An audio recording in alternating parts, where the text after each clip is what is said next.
እዩዬ ትላንትና በተባለው መሰረት ለሩትዬ ሰላምታይን አድርስልኝ እባክህ። ልጇን ታስከብር፣ ልጇን ትጠብቅ። በዚህ ሰዓት ከልጇ ውጪ ማንም የላትም። ልጇን ማሰደብ የለባትም። ልጇን የዶላር ምንጭ ማስደረግ የለባትም።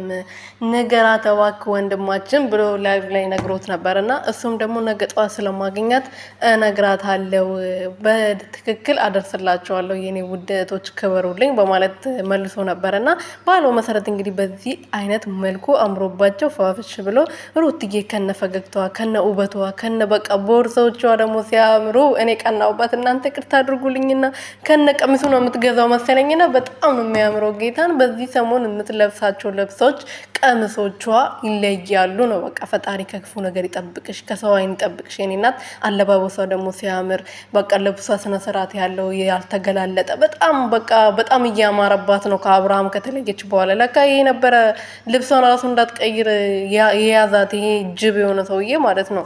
ሰላም ሰላም ቤተሰብ እንዴት ናችሁ? ደህና ናችሁ? እኔ ያለው እግዚአብሔር ይመስገን። በያላችሁበት ሰላማችሁ ብዙ ትርፍርፍ ይበልልኝ። ለዚህ ቤት አዲስ ሆናችሁ ሰብስክራይብ፣ ሼር፣ ላይክ እያደረጋችሁ ቤተሰብ ሆኑ የባካችሁ የኔ ወዶች። ላይክ አድርጉ።